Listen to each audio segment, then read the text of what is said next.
All right, guys. So in this video, we go over a new chapter, chapter 7 on confidence intervals. Okay, so what are we going to do in this chapter? So, okay, the main point here is when it comes to sampling, in order to determine a parameter of a population. So it is not always possible to reach out the entire population and survey all the people in order to be successful with the case that we are working on with us or the experiment, the survey. So what we do is take a sample, survey them in whatever subject that we are working on, whatever experiment we want to do, and from there we are going to get a point estimate. Once we get that point estimate, from there we are going to draw conclusions to find out, to come up rather, with a confidence interval. For example, let's say like in one of our examples. So suppose you want to know how many students are getting financial aid at a college, for example. Okay, so it could be practically impossible to reach out every single student and ask them whether they are getting financial aid or not. Okay, so we are going to take a sample. In our study, I'm going to take a sample of 100 students and ask them whether they do or they don't. And it turns out that in the experiment, 32% of the students said yes. So that means, well, 32% get financial aid. However, that is only the estimate from the sample, that is the point estimate. That is not enough evidence to conclude, to extrapolate that to a global, to the entire body of students, to say all the students in the college, from out of all the students, 32% exactly get financial aid. So that's just an estimate, and that's what this chapter is about. We are going to come up with intervals that will give us an idea of an estimate of a parameter. For example, we are going, maybe you have been into this situation. For example, well, I'm somehow confident, or somehow I have an idea that the mean salary of teachers in California is between this number and that number. And that's what we are going to do. And in this case, we're going to put together the normal distribution and a new distribution that we are going to learn in this chapter, and ultimately to make estimations about the population. In this case, we are going to estimate two parameters: proportion and means. Okay, so let's get started with some definitions first. So sampling error, right? That's what we have just discussed about. And difference between point estimate and a confidence interval. For example, let's say, let's take back the number of students, okay, that get financial aid. So you get 32% as our estimate. However, well, it could be less, it could be more. So what is that less or more? Depending on, number one, it will depend on our level of confidence, rather some sort of a precision level that we want to do this estimation. Okay, so we need to know about critical values. So for critical values, we are going to use the normal distribution, and that has to do with the level of confidence that we want to make this confidence intervals about. For example, okay, number one, what is a critical value? A critical value is the number on the borderline separating sample statistics that are likely to occur from those that are unlikely to occur. It's some sort of the cutoff of values that we learn in the probability distributions to determine whether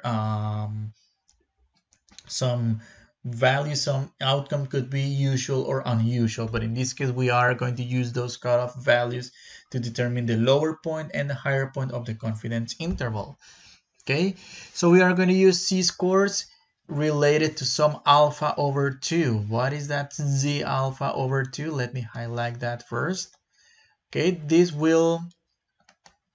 number will split the entire region that we are going to be working with into two tails that we are going to shade. Those cutoff values will represent the lower limit and the upper limit for the confidence interval. And again, that's going to depend on the level of confidence. For example, and I have a few here. If we want to estimate some parameter with a 90% confidence, then alpha is equal to 0.1. Where is this 0.1 coming from, by the way? Well, it's 0.1 is the same as saying 10%. So that 10% that remains outside the complement. If we want to estimate with some 95%, that is more precise claim. All right, so then alpha for us in this case will be 0.05. That is the remaining 5% from the confidence. Okay, notice we are getting every time with a better estimation, and we can increase the confidence level to 98 to 99. So if we wanted a 99% confidence of something that we are dealing with, well, the alpha for that situation will be 0.01. Okay, so that means this means 1%, the remaining 1% from the other 99% confidence. Okay, that 1% that we are not confident about. Okay, that means we are pretty much 100% sure, but not quite. Okay, how are we going to relate z-scores with that alpha over 2? Okay, let me give you an example. So let's assume alpha equals 0.1. This means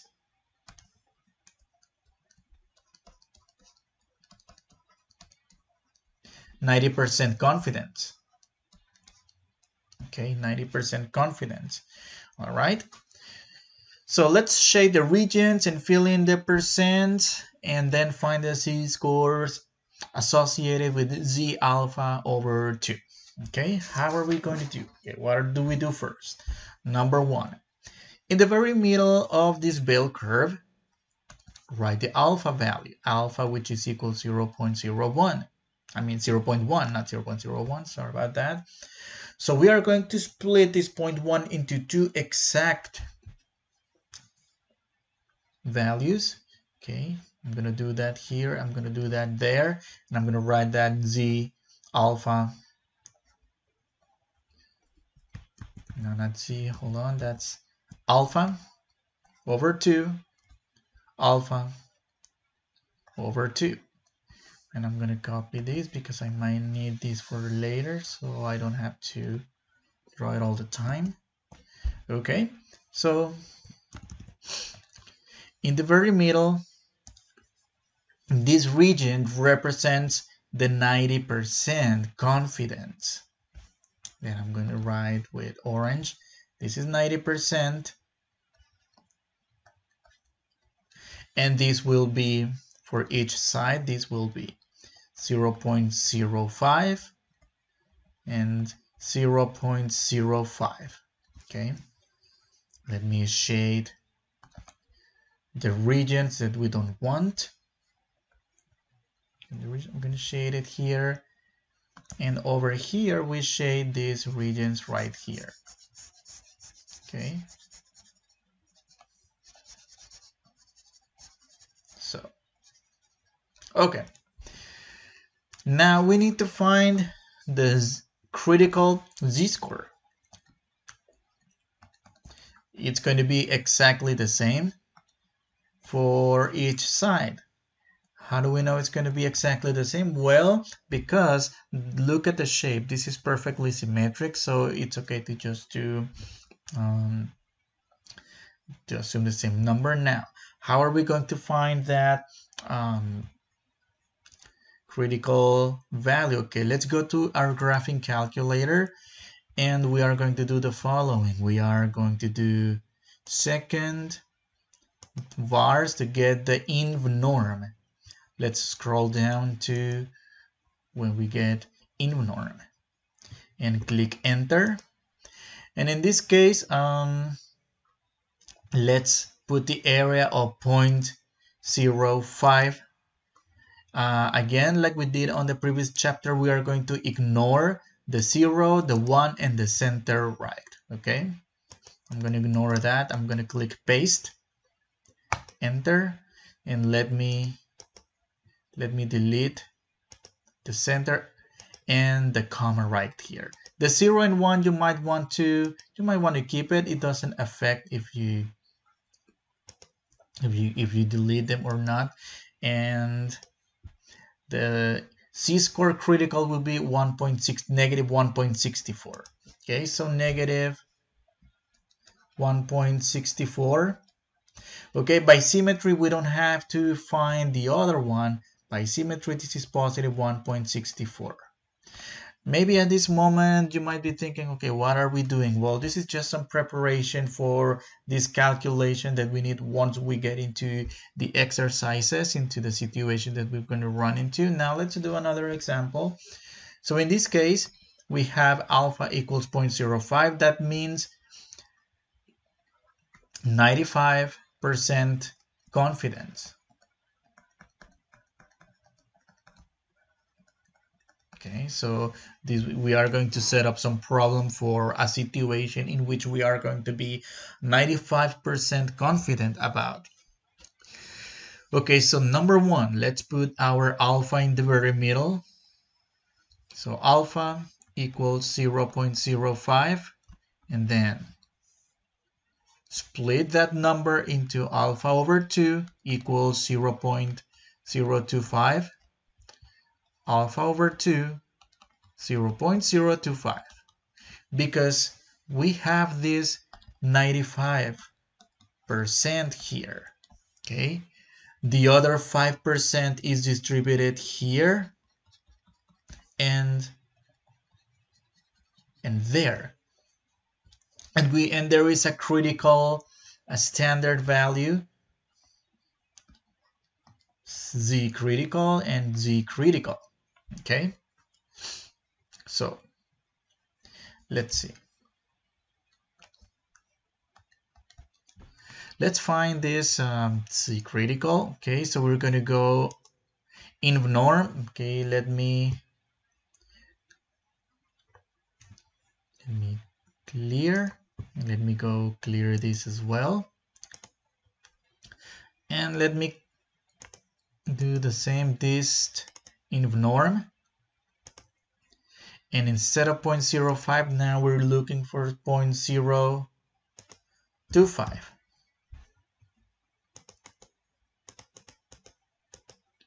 Paste, and be sure to delete the center word and that last comma before the last parenthesis, the one that closes. Delete and click enter. So we get 1.96. Keep in mind that the rounding rule for z-scores is 2 decimal places, so 1.96 will be the critical value. Okay, so let's write that down here, negative 1.96 to positive 1.96. All right, so this is all we needed to review from z-scores before we do the connection with the topic that we are going to do this time. Well, the first estimation we do is proportion. So there are two estimations, where there are actually a few estimations we do.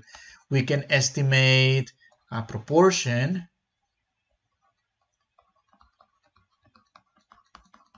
that is as a percent typically. We can estimate the mean. right? For example, you want to know the proportion of students who transfer to a certain college. You want to estimate the mean salary of teachers in California, for example. You want to estimate the standard deviation of, I don't know, the diameter of beads in the production line. Okay, standard deviation. So these are the parameters that we can estimate. Okay, let's do the first one, which is estimating a population proportion. Okay, so again, okay, before going over the formula that we have on the green box, let's look at the example here. Example 1 is telling us that a survey of 100 students attending a community college revealed that 32% of them were getting financial aid. Okay, create a 95% confidence interval for the percent of students that are getting financial aid.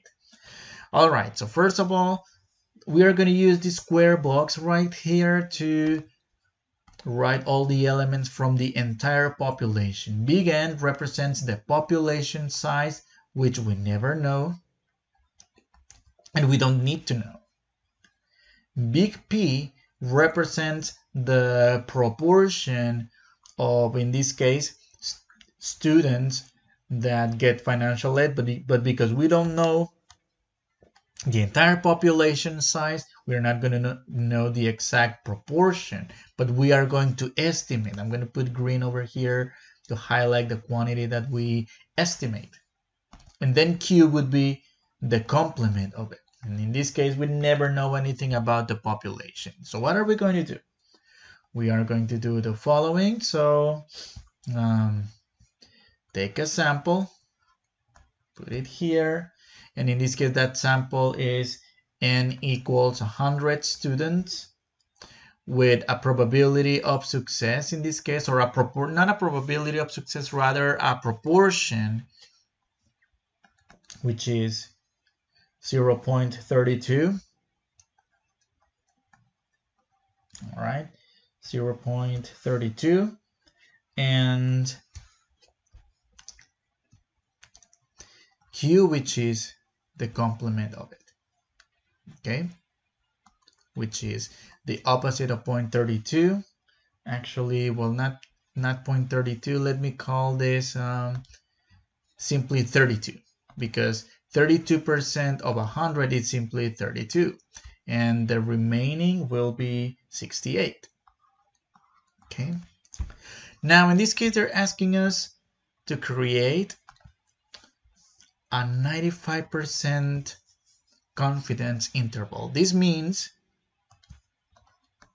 that alpha equals 0.05. So that's the alpha I'm going to put right here in the middle. And then I'm going to split this alpha between these two. Alpha over 2, which is 0.025 equals 0.025. In the very middle, I'm going to put what we call the point estimate. Okay, so put the point estimate right here, which is roughly what the survey gave us. Well, from the 100 students that were surveyed, 32% of them said, yes, I get financial aid. So that's going to give us an estimate of the mean, not the mean, rather the proportion of students who get financial aid. That is, let me put it 32 here. Okay. But I mean, it's going to be 32 plus or minus some margin of error. And what is that margin of error? How are we going to calculate here? This is the formula right here to calculate such margin of error. So we have our estimate P, okay, which is 32. 32 plus some error minus some error. So for example, let's say plus minus maybe 5%. So it's 32% of the students minus plus minus 5%, maybe between 27% and 37%. So it's an estimate. Now, how are we going to do this? Well, letter A, what will be the point estimate? 32, which is the number that we just wrote. Okay, let's find E. But before finding E, we need to find the critical values. To find the critical values, we do inv norm of 0.025. And it's actually the number that we just calculated on the previous page, 1.96. Okay, so this is Z critical equals 1.96 negative actually, and C critical equals 1.96. Okay, so whatever we get from this number, that is going to be our upper limit of the interval, and this will be the lower limit of the interval. Okay, so we got this 1.96. Okay, confidence interval, well, we need E. So E, which is Z alpha over 2 times the square root of PQ, P hat, Q hat over the sample size. Okay, C alpha over 2 is 1.96 times the square root of 32 times 68 divided by 100.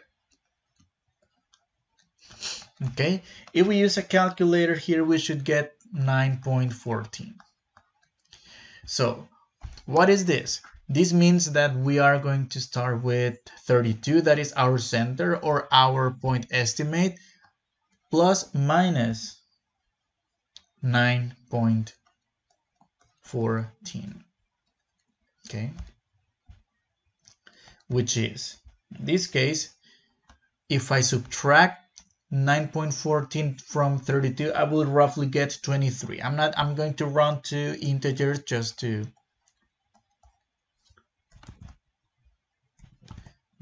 so I can show you how this works. The lower is 23, and adding 32 plus 9.14 is roughly 41.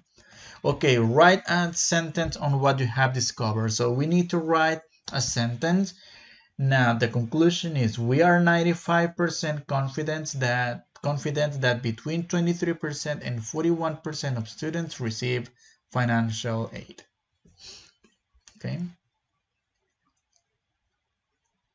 So here is our 95%, and this is the other 0.025 here, the other one that we are not certain about. But 95% confidence, it's a good confidence level. Okay, let's look at another example here. Okay, so let's see. In this case, we're going to do the calculations a little bit differently. However, the formulas to find and the process to find the confidence interval will be exactly the same. So we have a survey of 500 students that revealed that 48 of them, in this case, they're not giving us the proportion as a percent. We will need to calculate. So 48 of them plan to take statistics at a community college. Create a 98% confidence interval for the percent of students that plan to take statistics at a community college. So again, big N, which is the entire population of students, we don't know that. Big P and big Q, we don't know them either. Okay, so what do? Take a sample. From here, take a sample of the population of N equals 500. Okay, in this case, P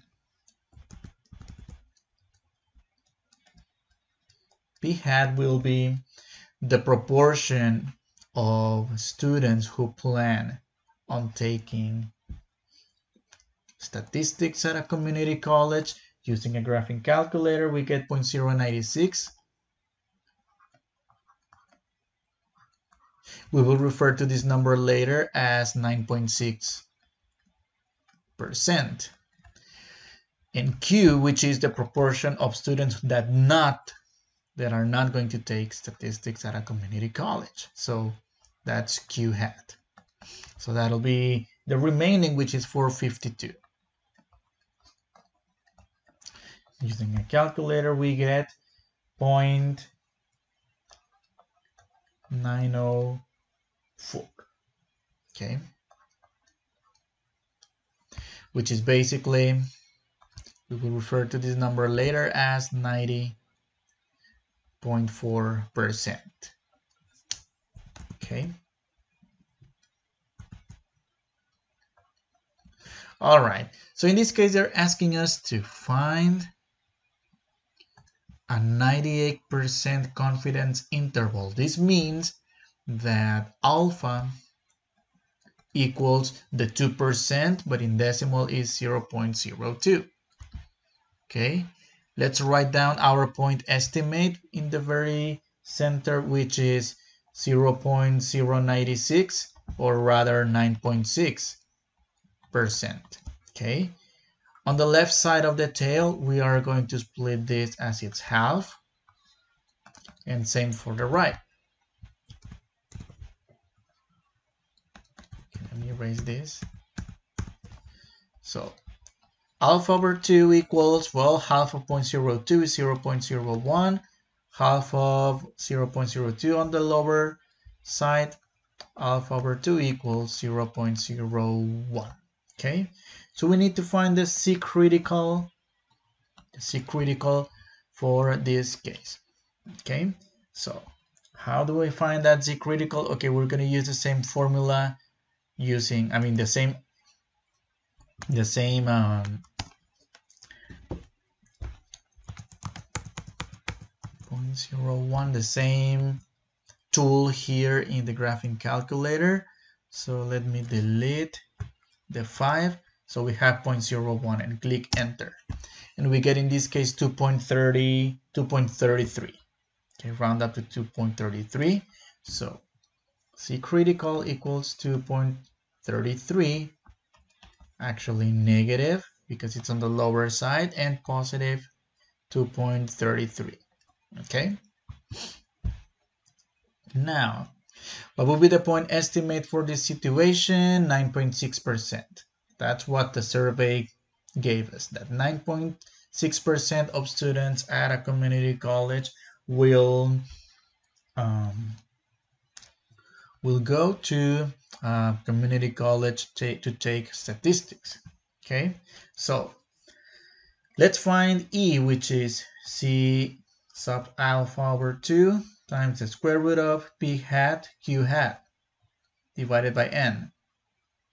Okay, so the value of C is 2.33 times the square root of P, which in this case is 0.096, times 0.904, and then divide that by 100. That equals, using a calculator, we get 0.031, which in percent, this means 3.1. Okay, what are the critical values? The critical values were obtained from INVNORM 0.01, the one that we did on the graphing calculator. Okay, and that was plus minus 2.33. Confidence interval, well, it's our point estimate, which is 9.6% that we got from the survey, plus or minus the margin of error, which is 3.1.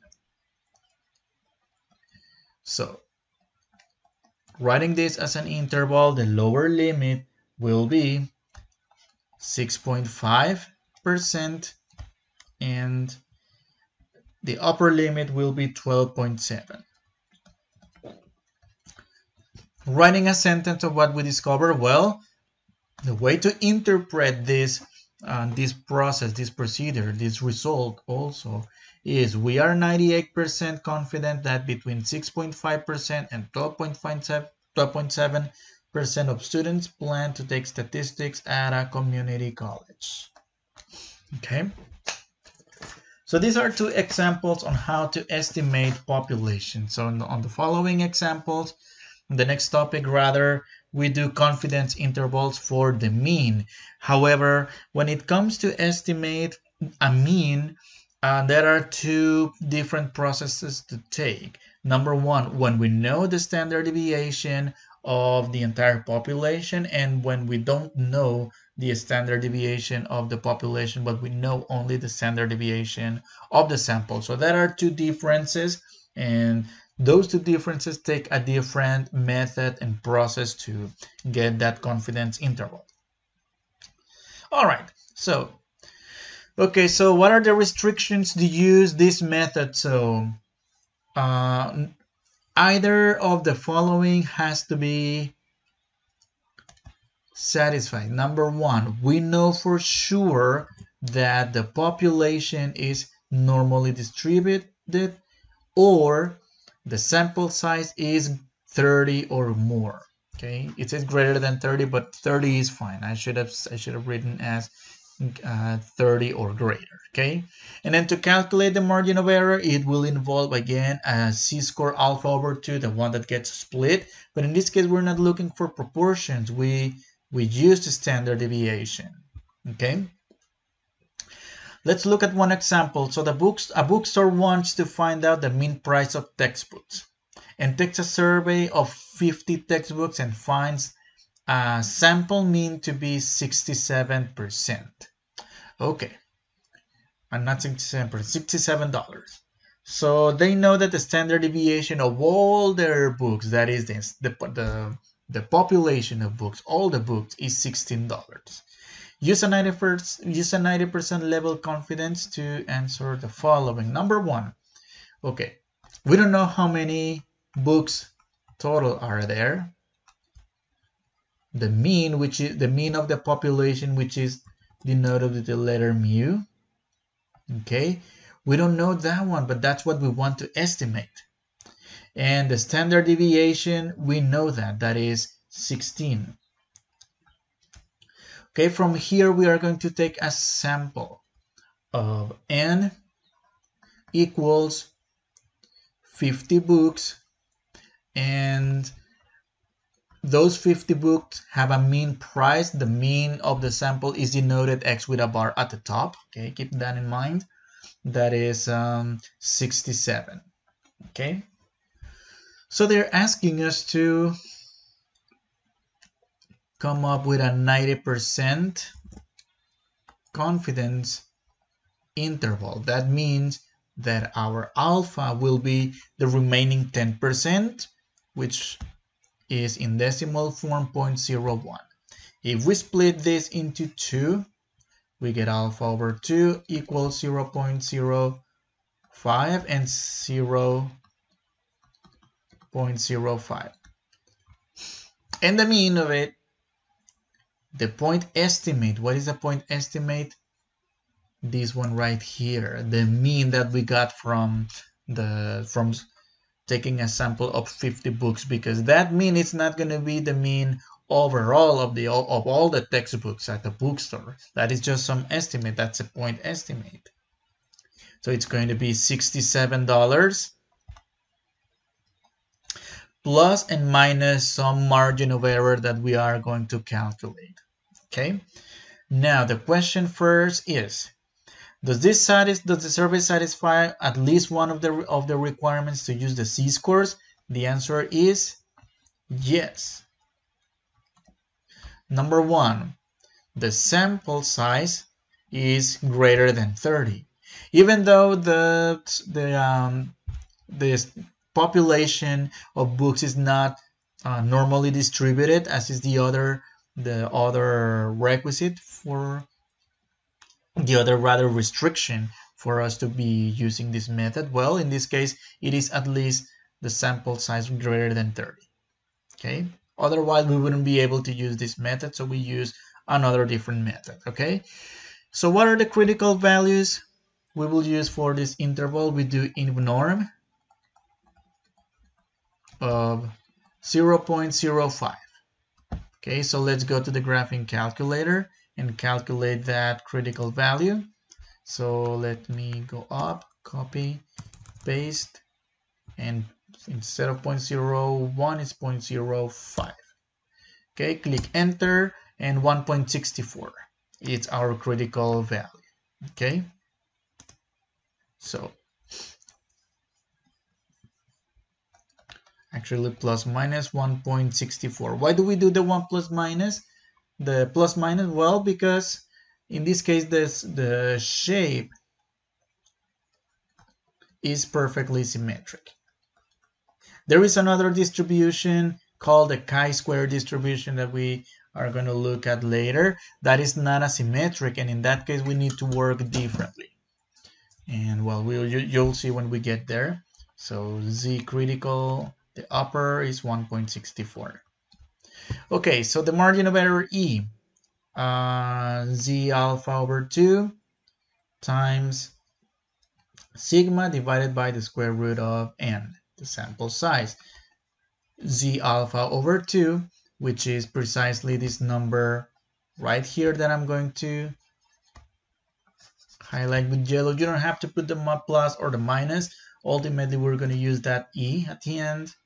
So this will be 1.64 times the standard deviation that we got to be 16 and the square root of the sample size, that is 50. Using a calculator, we get 3.71 as our margin of error. Now, confidence interval will be the point estimate, which is the $67, which is the mean price of textbooks, that textbook in particular, plus minus some margin of error. The margin of error is this value of E that we obtained in the previous step, which is 3.71. Writing this as a confidence interval, well, this is 63.29 and 70.71. Okay. So how do we interpret this in words? When interpreting this in words, we say that we are 90% confident that the mean price for textbooks is between $63.29 and $70.71. So again, because of our limitation that we are not able to look at the price of every single book because it would be too exhausting, we just take a sample of them with some certain level of confidence. Okay, like in this case, 90%. Why are we using a lower confidence level in this case? Because keep something in mind. A bookstore will have prices that may have a very big range of prices. It's not like for example, like you go to a coffee shop. Most coffees are between, well, let me give an example. Starbucks, for example, it's typically an expensive place to go and buy coffee. Well, most drinks are between $3 and $5. All right, so the range is shorter as opposed to textbooks. So for textbooks, the range of each of textbooks prices is longer. For example, you could see little books or magazines that are maybe $5, $4, and textbooks that are $100 or $200. So in this case, you should be lowering your confidence level because of how spread the textbook prices are. I suppose that if you knew that most textbooks were around the same price, for example, between, let's say, I don't know, between $120 and $145, well, then increase the confidence level. In fact, that range is getting closer to the actual mean. Okay. Now, let's look at another example.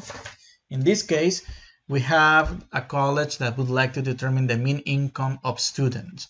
So they take a survey of n equals 25 students and get a mean income x bar of the sample of 12,500 a year. Okay, so suppose the population data is normally distributed with a standard deviation of $5,000. Use a confidence level of 80%. Okay, notice how we're lowering the confidence level, because in this case, again, the ranges of salaries or incomes is very wide. Could be some people may earn, I don't know, 1,200. Some people 2,500, some other people 1,100 volts. So that's why the mean is around, look at the mean is 12,500 with a huge standard deviation, 5,000. That's a lot. Okay. So the entire population size, we don't know. We cannot reach the entire population. The mean, which is what we want to estimate, well, we don't know that, but we know the standard deviation of the entire population, which is 5,000. Okay. Does this survey satisfy one of the requirements to use Z-scores? Well, if you look at the sample size is 25, right? However, the minimum required size has to be 30, so it doesn't meet that requirement. However, on the other hand, notice the population data is normally distributed, so that is that is a requisite for us to be using Z-scores. So we are going to do this process and it will be correct. Okay, so alpha will be 0.2, because if the confidence level is 80%, well, the other 20%, that is 0.2, will be the other confidence that the other data that we're not sure about. So this will be alpha over 2 equals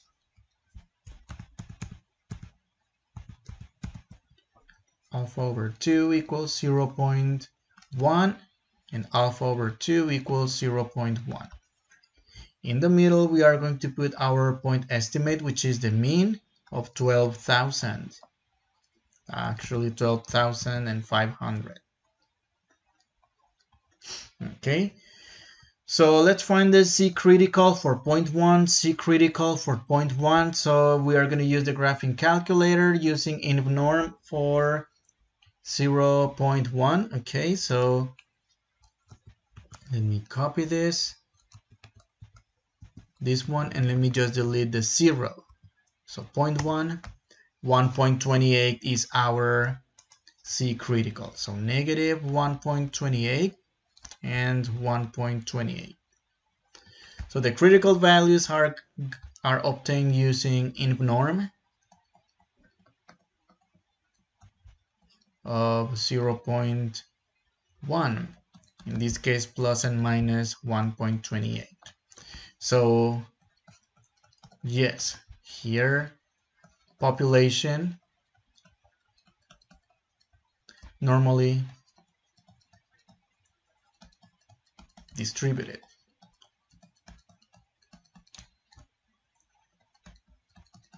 Okay, so let's find E, which is the Z critical for alpha over 2 times sigma over the square root of n, the sample size. So the critical number, which is 1.28, times sigma, which is the standard deviation of 5,000, divided by the square root of n, which is the sample size, we got 25. Using a calculator, we get 1280. I get 1280. So confidence interval will be our point estimate of 12,500 plus or minus some margin of error, which is 1,280. Okay, so the lower limit will be 11 to 20 to 13,780. Okay, let me fix this 11. So what does this confidence interval mean? So that means that we are 80% sure that the mean income of students is between 11,220 and 13,780. That is the conclusion that we draw about it. Okay, so let me do another example. However, this example, I will show you how to do it using the calculator. Then I'm going to go back to show you how to use proportions using the calculator as well instead of doing all this. Okay, so a college would like to determine the mean SAT score of females. They take a survey of 100 girls and get a mean of 1150. The population data is normally distributed with a standard deviation of 130. Use a confidence level of 95% and answer well. We're not going to do the shading and anything. I'm just going to show you how to do it on the graphing calculator. So big N, which is what we don't know the entire population. The mean, we don't know either. And standard deviation of the population, 130. Okay. In this case, we have both requisites, in this case, the population is normally distributed and the sample size is greater than 30, actually it's 100. So we take a sample of n equals 100 and a sample mean of 1150. How are we going to use the calculator to solve this? Okay, so go to the calculator. Okay, let me clear.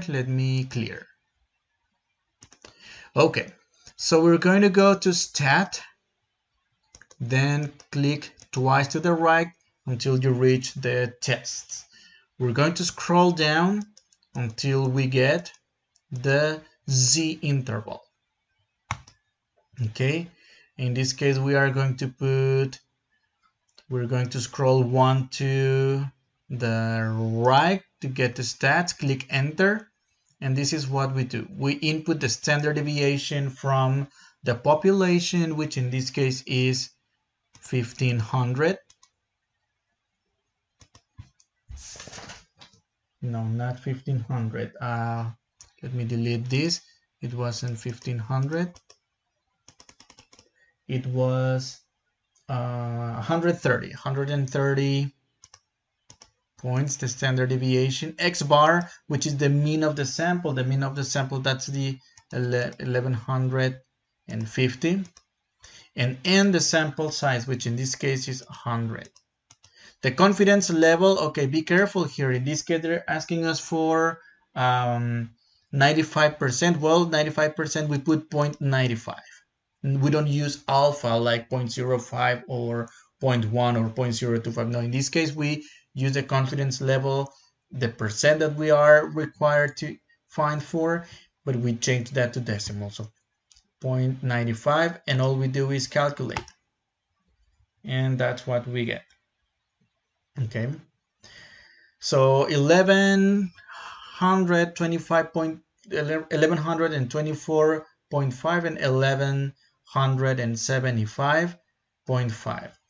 Okay, the only thing is this result will be generally different and we will have to round up in accordance to the situation that we're dealing with. Well, because in this case we have a discrete type of element that we're working. We're talking about points, so there's no half points in an exam like this. So what I did is we are 95% confident that the mean SAT score is between 1124 and 1176. I just skipped the decimals just to represent only integers that are the points on the SAT score. Okay. So if you have questions on how to do this in the calculator, just rewind the video a minute or two so you can see how did we do. Okay, confidence intervals for the mean, but in this case we don't know anything about the population. Okay, so we are going to introduce a new distribution before being able to do these confidence intervals, and we are going to work with the sample size in a different way than we did on the previous two methods that we use the Z interval. So confidence intervals for the mean with sigma not known. The usual population must be normally distributed, sample size must be at least, or sample size at least 30. The margin of error will be similar. Look at the formula, but instead of sigma,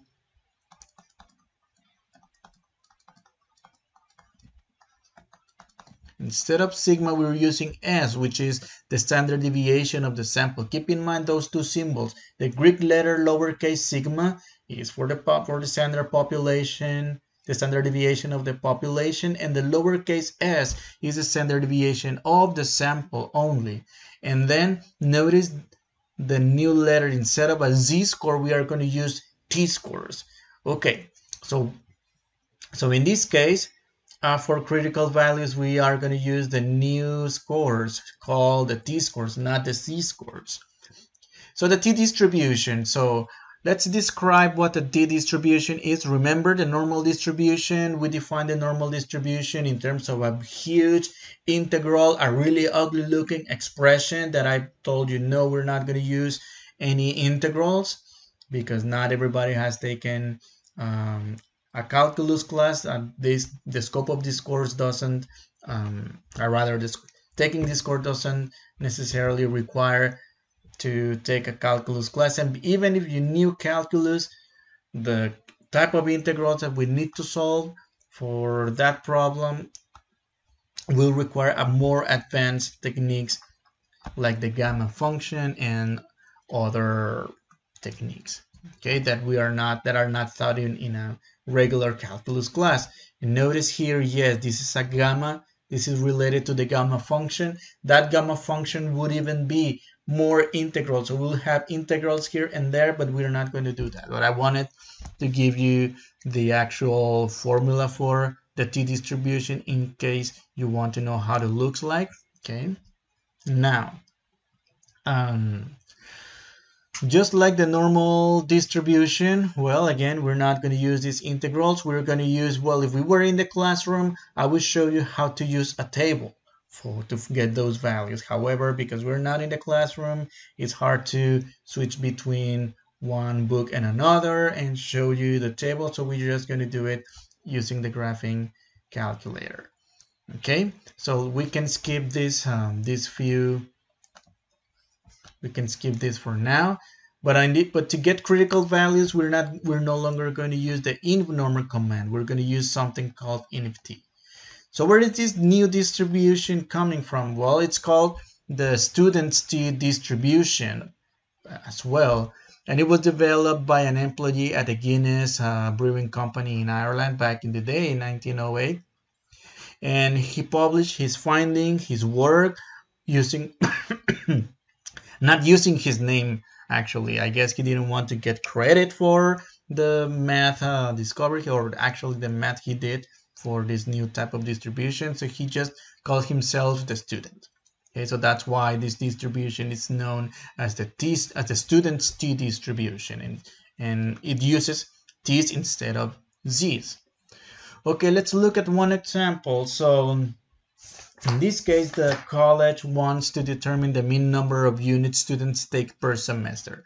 Notice the wording is very similar as the previous one. However, the new thing in this case is, keep in mind that we are in this case going to be given only data of the sample. We are not going to be given anything from the population, as the second sentence tells us. So a survey of 40 students revealed a mean of 8 with a standard deviation of 2.3. Notice they're not mentioning the population. So let's use a confidence level of 98% and answer the following questions. Okay, so as usual, so begin, which we don't know. Mu, which is what we want to estimate, we don't know. And standard deviation, in this case, we don't know. We don't know anything about the population. Well, take a sample and work with it. But in this case, the normal distribution, it's not going to work. So there they have designed, well, not they, the guy right here, William Gosset, he designed his distribution to work with samples, okay? To work with samples when we don't know anything about their population. So we're given a sample size of n equals 40, a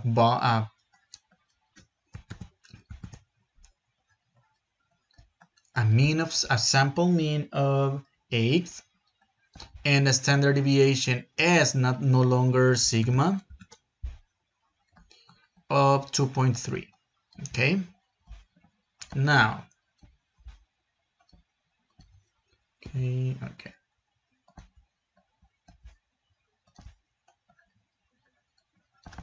So we want to use a confidence level of 98%. Okay, 98%, which means alpha equals 0.02. This alpha will be distributed equally to the left as 0.01, which is its half, and the other half will be 0.01 as well. What's going to be in the middle? The point estimate, which is the mean that we obtained from the sample, which is 8. So in this case, we are not going to use z-scores. We're going to call it t-critical and t-critical, the t-score rather, not the z-score. So in this case, why can't we use a c-intervals? Because sigma is unknown. Okay. Otherwise, if we had the standard deviation of the population, well, then we will use the standard deviation. We would use rather, the other method, z-scores. Does this survey satisfy one of the requirements to use t-scores? Yes. Number one, the sample size. Okay. But in the other case, well, it doesn't say that the population is normally distributed, so we don't care. Okay. We don't care. All right, so let's just write yes. N is greater than or equal 30. In fact, it's equals to 40.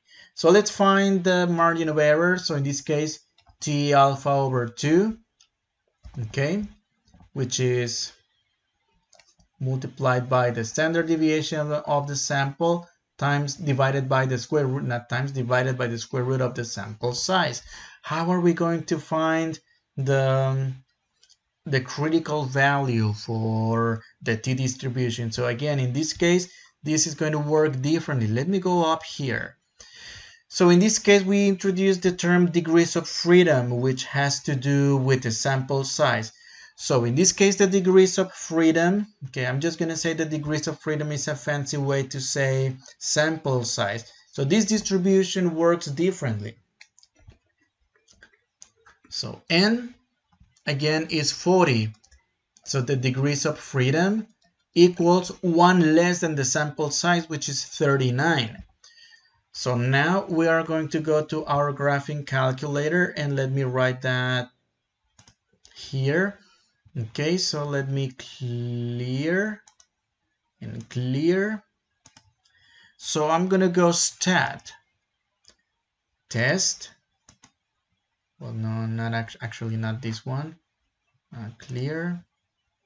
So I'm going to go second dist, second vars to get the dist, and I'm going to go inv t. So instead of inv norm, we're going to do inv t.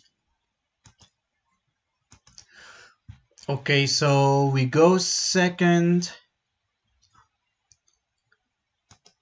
vars to get the distribution, and we go to inv t. Click enter.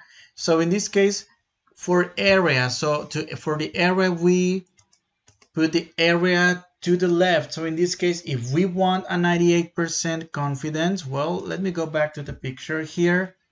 So the area to the left of the critical value, this one right here, will be 0.01. So that is what we do, 0.01. And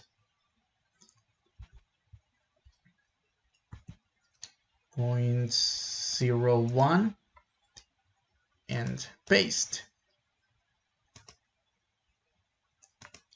Okay, and we get 2.43. Okay, so negative 2.43, 2.43. So how did we get this t critical? Let me use a different color to give you the command. We go inv t. In this case, the value of alpha over 2, comma, the degrees of freedom. And in this case, this will be inv t of the alpha over 2, which is 0.01 comma 39, which is what we got over here. Okay, and that gives us the 2.43, actually plus and minus. Either way, I know you will get the negative value right away. However, due to the symmetry of the bell curve, we get the two values together. Okay, so 2.43 times the standard deviation of the sample, which is 2.3,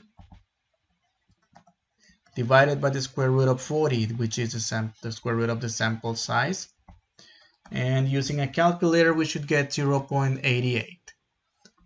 Okay, so the confidence interval will be x bar, the point estimate, which is 8, plus minus some margin of error, which is 0.88. If we write this as an interval, we get 7.12 as the lower and 8.88 as the upper. So that means that we are 98% confident that the mean number of units students take per semester is between 7.12 and 8.88. Okay, let's look at another example. Okay, so a college would like to find out the mean amount of students students are spending on books each semester. Okay, so number one, the population size, we don't know. The mean, we don't know either. And sigma, the standard deviation of the population, we don't know anything about. Okay, how do we know that we don't know those? Because, well, they're surveying a sample of 20 students. And the mean cost of their books, the people that were sampled, that's 145, with a standard deviation S of 36. Now it's not the standard deviation of the population anymore. Okay, so we are going to construct an 85% confidence interval to estimate the mean price of the mean amount of money students are spending on textbooks. Okay, so because we have this 85% confidence, that means the rest is 50%, which is alpha equals 0.15%. 0.15, not percent. So if we split this into 2, alpha over 2, that'll be 0.075 on one side, and alpha over 2 equals 0.075 on the other side. We have our point estimate, which is the value in the middle, the mean that we obtained from the sample, to be 145. So plus some minus and minus, plus some margin of error minus some margin of error, that will be our confidence interval. So again, why can't we use C interval? Because we don't know anything about standard deviation of the population. So sigma is unknown.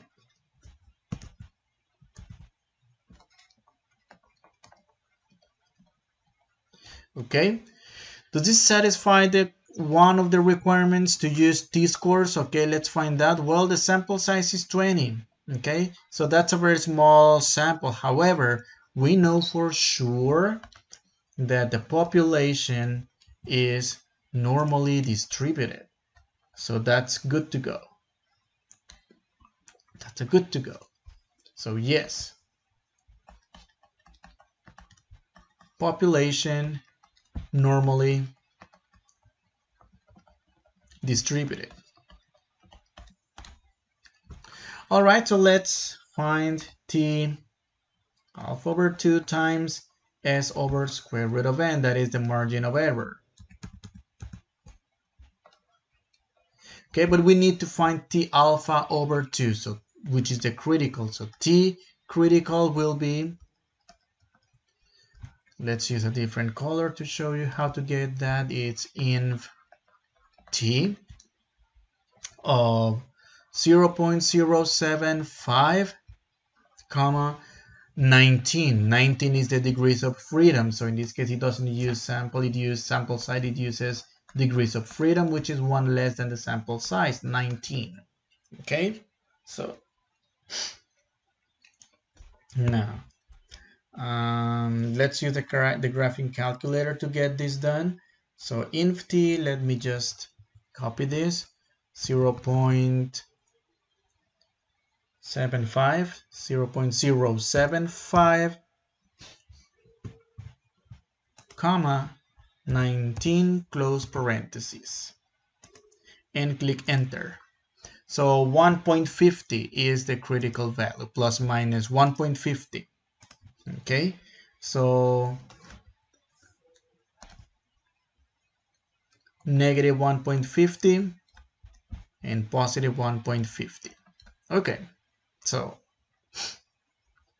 in this case, 1.50 times the sample size, which is 20.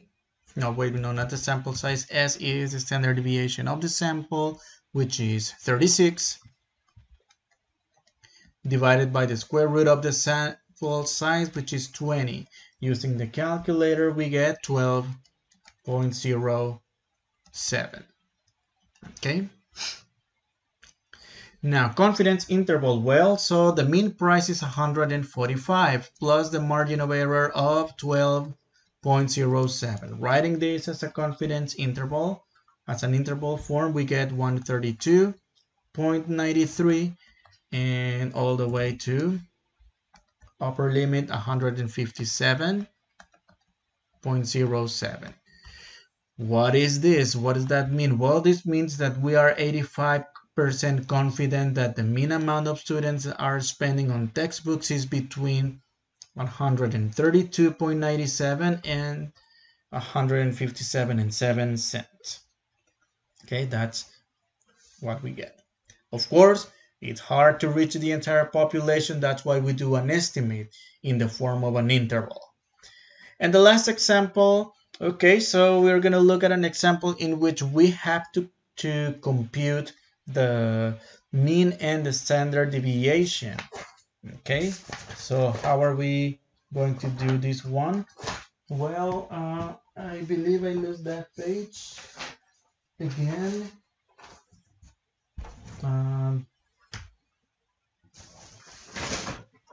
Okay, here it is.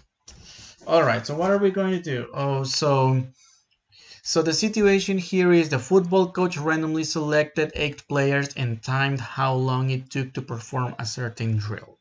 The times in minutes were, here it should say time in minutes, not number of students. So one player did 10 minutes, the other 6, the other 8, 7, 6, 5, 7, 8, etc. So assuming that the times follow a normal distribution, and this is very important to know, find a 95% confidence interval for the population mean. Well, why is that important? Because look at this sample size. We only have 8 players. So the sample size is way below the required, which is 30. However, we have the other requisite, the normal distribution, the normally distributed data. Okay. Now, what are we going to do here? Well, number one, okay, n, the sample size, we don't know. I mean, the population size, we don't know. The mean, which we want to estimate, we don't know. And the standard deviation over the population of players, we don't know either. However, we take a sample of n equals 8, x bar, which is the mean, the sample mean, we don't know, but we're going to find that out. And the standard deviation of the sample, that is S, we don't know. We're going to find that out. Okay, so what are we going to do here? Okay, let me go to the calculator. Let me clear everything. And we're going to go to Stat, Edit, and we are going to come up with a list. So be sure to clear the list and input the value. So in this case 10, enter, 6, enter, 8, enter, 7, enter, 6, enter, 5, enter, 7, enter, 8, enter. And then we're going to go again to stat, calc, one of our stats. L1 is where our data is stored. Be sure to have an L1 here. If you have a different L, well, choose L1. Okay, so and let's just calculate. So all we care is this 7.125. We're going to round it to 7.13. And notice we have two standard deviations. Here we have S, which is the sample, and sigma, which is the population. So in this case, we're working with a sample, not a population. So we're going to take the 1.55. So 1 point, oh no, not 1 point, that's 7.13 and 1.55. Okay, so we are going to do alpha equals, okay, what is alpha going to be? Well, we want a 95% confidence, so that means alpha will be 0.05. Split this as alpha over 2 of 0.025 and alpha over 2 of 0.025. Okay, so the point estimate, which is the mean, goes in the very middle. That's 7.13 plus some margin of error. What is that margin of error coming from? Well, we will be using the TC, the T critical. The T critical for alpha equals 0.025.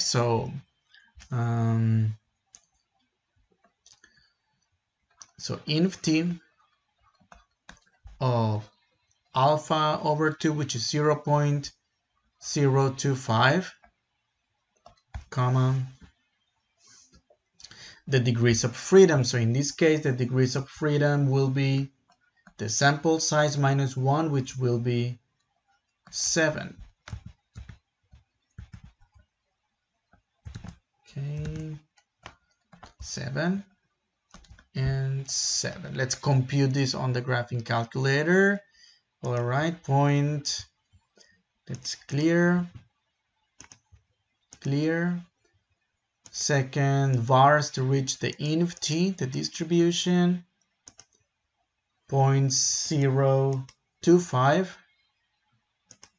and the degrees of freedom is 7. And paste. And we get 2.36 as our critical value. Okay, so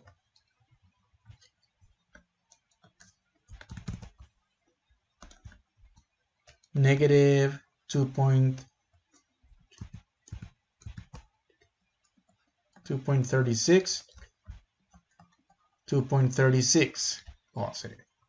Again, why can't we use the interval? Because we don't know sigma from this from the population. And this fits the requirements, satisfy the requirements. So population normally distributed.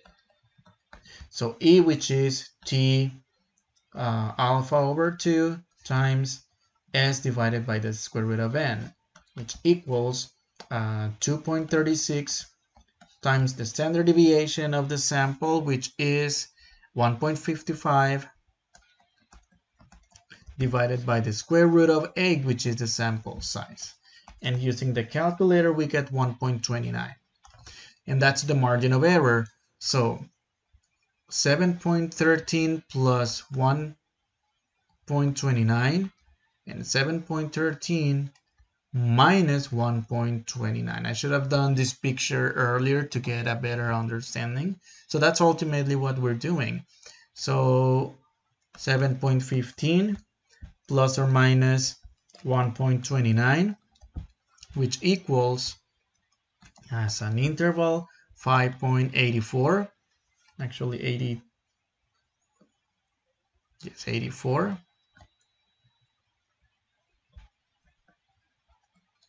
and 8.42. Okay, so what does that mean? So it means that we are 95% confident that the mean time it takes players to perform a certain drill is between 5.84, there's a typo there, and 8.42 minutes. Okay, how to do all this in the graphing calculator? So in this case, okay, let me look at the previous example. The previous example, I'm going to show you how to do it on the graphing calculator. So we are going to use the function t interval. So we're going to go to stat test t interval. Okay, so that requires to know whether we're using data or stat. So we're going to use stat. Okay, so the mean is 145.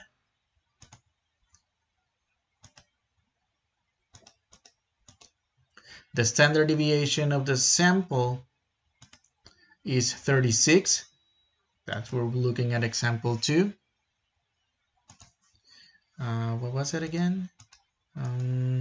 36. And the sample size in this case is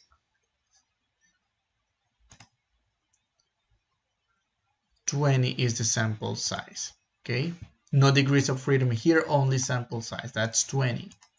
So the confidence level for this, what was it? 85%. So let's change that to 0.85. So using this function, this t interval, we don't have to do the inf t to find the critical value. We go straight to the interval. Okay, so 132.92, 157.08.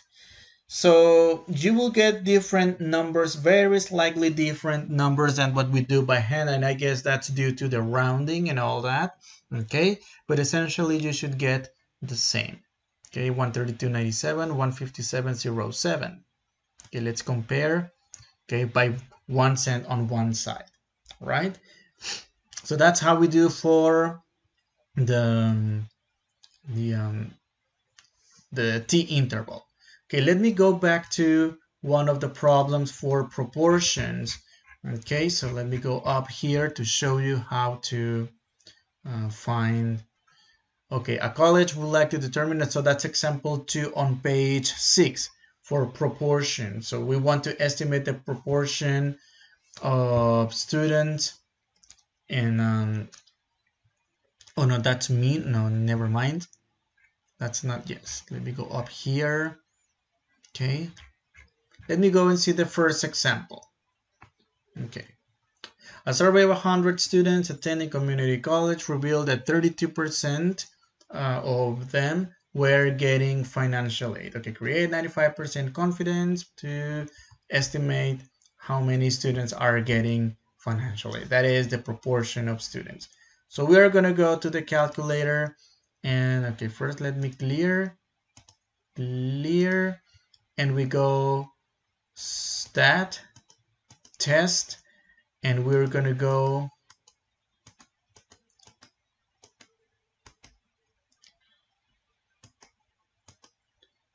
one prop. I always forget where this one to sample. Okay, what I believe is one prop C interval. Oops. Okay, let me see if that's the one. One prop C interval. Okay. So what is X? Well, X is the number of basically successes. In this case, 32% of 100, it's 32. That is 32 is the point estimate. The mean, if you will, but we're not looking at it as a mean. So that is 32 and n the sample size, which is 100, and then we wanted a confidence level of 95. Okay, 95, that is C level 0.95. Calculate 0.22.80. So in this case, they're going to give us the answer in decimals. So our job is to change those to percent. So 22.8%. That's what we got. That's basically 23. I round it up to 23%. And over here, 4.411, I rounded it down to 41%. So that was just to give you a feel of what the process of doing this was like, and not really getting into the exact details. Ultimately, when you report statistics, you don't report percentages with too many decimals, especially for something with this kind of bigger picture, right? So we just report percentages with integers. Okay, so let me just give you a quick summary of what we did. Okay, so let me go up a few. So in summary, we did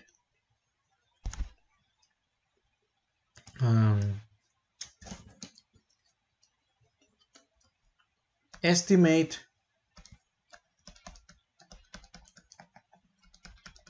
proportions.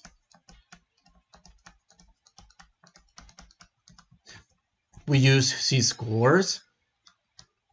And on the graphing calculator, okay, let me go back. How did we do it? We do one prop cint.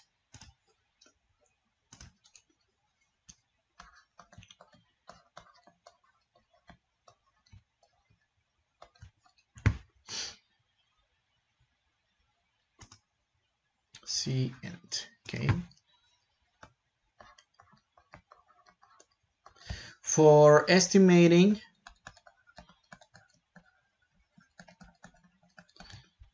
estimate mean with sigma known,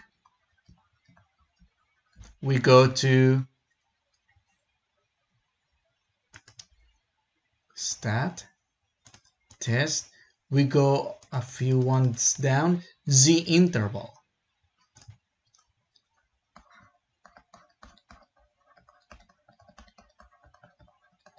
And to estimate a mean mu for the population with, in this case, sigma unknown, we go t interval. Again, this is because here we use z-scores, and here we use t-scores. So that's in a nutshell how we